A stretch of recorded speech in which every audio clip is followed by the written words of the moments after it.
Hello, we're out about in the car again and we're heading to an organ. But we're not going to visit an organ, we're actually going to play a church service again. It's, what's today's date? Saturday is it the 8th of May? Yes, it's the 8th of May, isn't it? And we're having our first church service since this corona nonsense has been running. We're allowed once again to have church services, but they won't be normal church services. Now, why do we need to have an organ then? Well, I've been having a chat to one of the pastoral team in the church, and he's a rather talented guitarist, and he will be performing music at the front of the church with his guitar today during the service. And I will be sitting up at the organ as usual, but I will not be playing any hymns for the people to sing along to. No singing is allowed in church. This is rather weird. Apparently singing is a sort of guaranteed way of getting as much virus through the air as possible, so there will be no singing. So I will be sort of improvising at various parts of the church service. So there are of course some restrictions here. Now, my wife and I will be allowed up at the organ on our own. Nobody else will be allowed up with us. Now, normally there are people up there with us, but for the moment, none of that. Down in the church, there will be a very specific number of people sitting in the pews, and they've all got marked places. I think there's a maximum of 46 people allowed in the church. Now, normally at a church service, we have about 90 to 120 people, normally, every weekend, yeah? That's normal. So today only 46 people are allowed to take part in the service. So that's going to be interesting for a start. I don't know if they've had to sort of apply to come to join the service or whatever.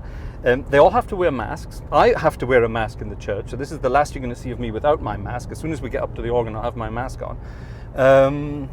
So they will all be wearing masks. They're not allowed to sing. I'm not sure how they'll be joining in with the service at all. It's very interesting. So we shall see exactly what happens. We're about to arrive at the church, so next time you see me, I'll be up at the organ and we'll sort of take it from there. This is rather interesting. This is sort of an experimental service today. We're only just allowed to start having church services again. That's been decided by the powers that be. And it's all a bit of an experiment. So let's see what that experiment really looks like. See you up at the organ. So here we are in the church, and I hope you can hear me through my mask. Feel a bit like a sort of bandit or something, but yes, anyway, here we are back at the organ. Now, there are various rules and regulations that have to be adhered to, and because I haven't been in the church for a few weeks, other people may have been at the organ. Now, my hands are clean and disinfected, but the organ probably isn't clean and disinfected. So number one on the list before the service starts is to get the organ disinfected, which I'm going to do right now. Now, this isn't going to harm it. Theoretically, it's going to clean it, because I haven't cleaned the organ for years, so a sort of nice little side effect of having to do this. So I will spray that, leave it to soak in for a minute, and then clean the keys before we start playing the organ at all. This is weird. Should have the organ switched on at this part. That would make some cool music, wouldn't it? But there are already some visitors in the church, so we're not going to bother them.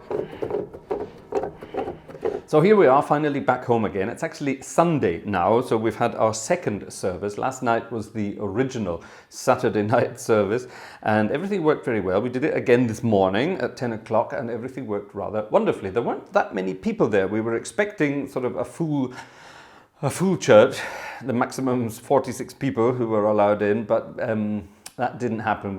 Last night we had, I think, 17, and this morning I think 19 visitors to the service. So it wasn't really that well attended. I think people still have a bit of respect, shall we say, for the coronavirus, and they're staying at home, which is maybe not a bad thing. But at least people were there. They know it's happening again, and they will spread the word so that next week, when we do this again, more people will come up. Hopefully, anyway. But it all worked very well. The priest up front and the people doing the music up the front, that all worked rather beautifully, and I managed to play 4 little pieces of music during the service. That was sort of planned. I played a little sort of processional is maybe the wrong word, because normally at the beginning of a service, of course, the priest and all the altar staff, as it were, they sort of process through the entire church, and you sort of get to, you get to really play something. But it was very short this time, so there's only sort of about a minute of music at the beginning. I got to do that. Then during the offertory, I played another improvisation that was slightly longer. We'll talk about that in a minute. And then during communion, I played, and then at the end.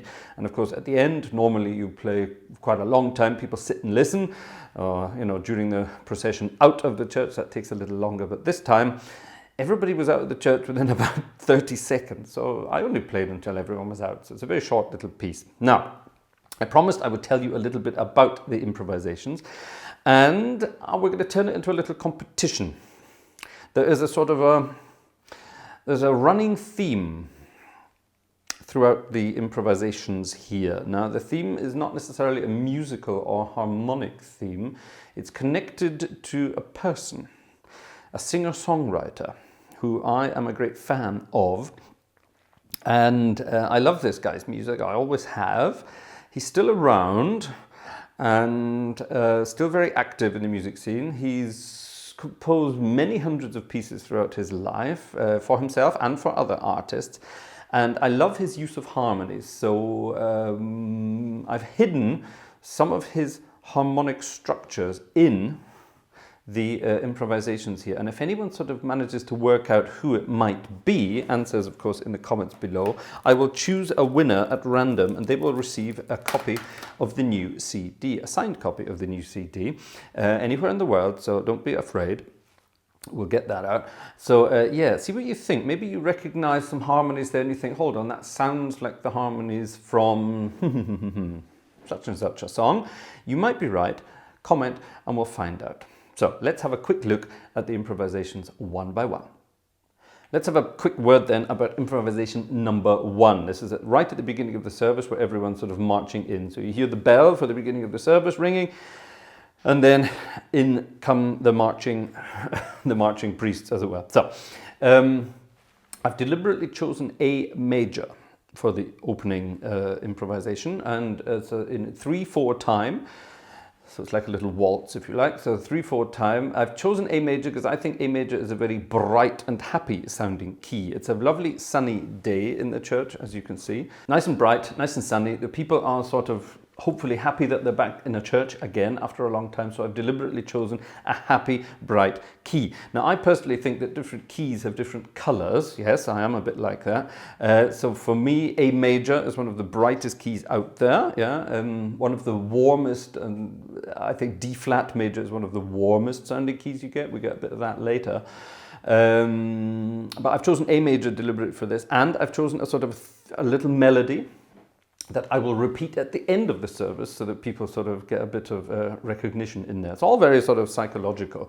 That's the way I like to do it. A major was also chosen because I know that the guy there, you can just see his head there, the guy who's sitting at the front of the church, he's about to play something on his guitar, and I know it's going to be in A major. So I want to sort of link that for the people, so that they get into the swing of things, if you know what I mean. So that's the plan. So here's the first improvisation in A major, with a couple of harmonic shifts in the middle. And yes, that has something to do with my singer-songwriter friend that I mentioned before.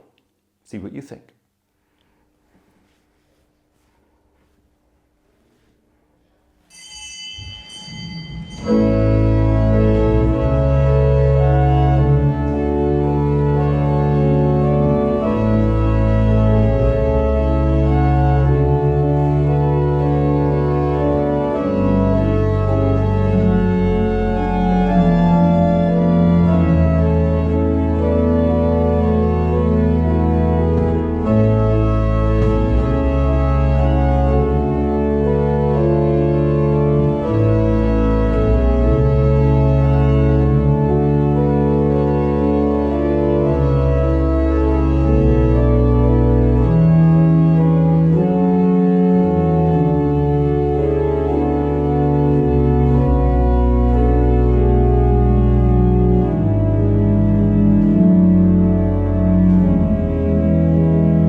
now we're going to get complicated. This is the Offertory improvisation, and it's not really in any key at all, or is it? I'm sort of meandering around the circle of fifths the whole time. I'm starting off at B flat minor 7 and sort of meandering around. So it's technically in A flat or D flat, depending on where you think we're landing. I said D flat before. I think, listening to it again, I think I'm probably basing it around A flat.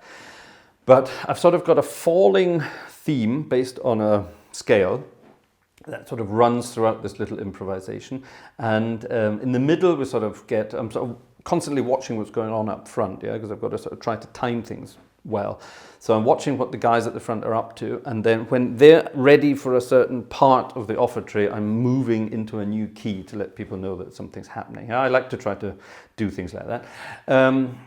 So I've gotten out of the circle of fifths at that point, and I've moved into another key to sort of steady things up a bit. But as we sort of get towards the end again, I get back into my circle of fifths and start wandering around again until everything at the front is finished. Now, back to our singer-songwriter, these chords, or these harmonic changes, are actually exactly the harmonic changes of one of his most famous pieces of music. Now, if that isn't a clue, I don't know what it is, but there's no melody in here from this piece of music, it's just the harmonies.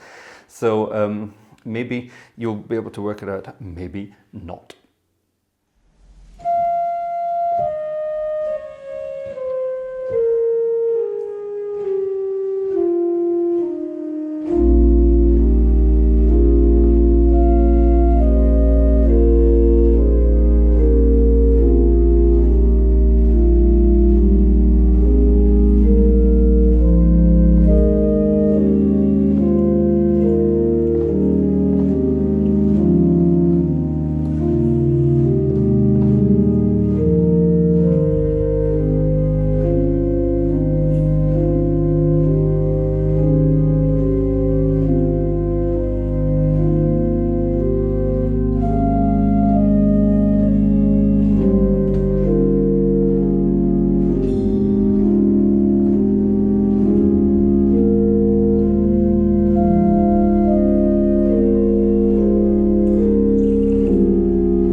Now, during communion, I've sort of changed the theme a little bit. We're not basing this on our singer-songwriter friend. These are just sort of wafflings in the key of D flat. Now, waffling is something that all British organists know how to do. If you're sort of brought up in the Anglican tradition, you know what it's like just to sort of waffle about before a service, during a service. We call it waffling, or I call it waffling. And you sort of pick a key, and then you sort of wander around the little harmonies connected to that and have some fun. And that's what I've tried to do here. Now it's in the key of D flat, which is my favorite key. I love D flat, it's just beautiful. Works perfectly on any instrument and sounds brilliant. It's a very sort of, we're back to colors again and sort of feelings, and D flat is a very warm sounding key. So that's why I've chosen that for the communion. So I to try and get people, you know, to relax. That's the whole point. So here are my D flat wafflings during communion. Now, of course, I'm not sure how many people are in the church at this point, because when I'm sitting up on the organ loft, I can't see who's underneath there. So I don't really know how many people are there. So I have to look at the front all the time to keep everything under control, so I know how long I can play. And also I've got to watch the guys at the front, you know, the priests and co. How are they, you know, how long are they going to take to get everything washed up afterwards? And I know that the guy on the guitar is about to play a tune, about to play a sort of about to play a hymn. Well, it's not really a hymn because no one's singing along. It's just a tune that he played for himself, and that's got to come at the right time. So, you know, I'm sort of constantly watching what's going on while I'm waffling about in the key of D flat. Hope you like it.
Time then for the final improvisation. And as I mentioned before, it's basically the same as the opening improvisation. All I've done this time, I've brightened the organ up a bit. We're up to a swell mixture here. To make it sound a bit more festive. I've speeded it up a bit, so it sounds a bit brighter, a bit faster. And basically it's the same, but as I said, I had to cut it short. Well, I could have played for longer, but why? There was nobody else in the church. Everyone was out already, so if I want to keep playing, I'm just playing for myself, basically. So yeah, I only played until I knew everyone was out of the way. So that's why it's so short. But I've tried to sort of keep our thematic or harmonic material in there. So maybe you can guess who we are dedicating all of this to. I'm not sure. Are we dedicating it to him? Maybe we are. Maybe if someone finds it out, I'll let him know that we've done this. I do have contact to this guy, so we can work that out when it comes to the time. So thanks for watching. That's it for today. I hope you enjoyed our little masked session in the church at the organ. This will probably be continuing for the next few weeks. So when we are having church services, they will be masked. It's probably not a bad thing. I think the sooner we get this under control, the sooner we get it behind us, the better we can get back to our normal lives. So yeah, hope you enjoyed it. If you did, don't forget to help us out. You can give us a thumbs up, subscribe to the channel, let your chums know about this organ world, forward the videos. That's the best way to do it. You can, of course, get your own copy of the CD if you don't manage to win one with our little competition here. You can get one down below in our web shop. There's also a link to my blog if you're interested in some of the little articles I have been writing. And you can also support us if you like with Patreon, Steady or PayPal. Everything is of course greatly received in these weird and wonderful times. So thanks for watching. Hope you enjoy the final improvisation and we'll see you next time. Bye bye.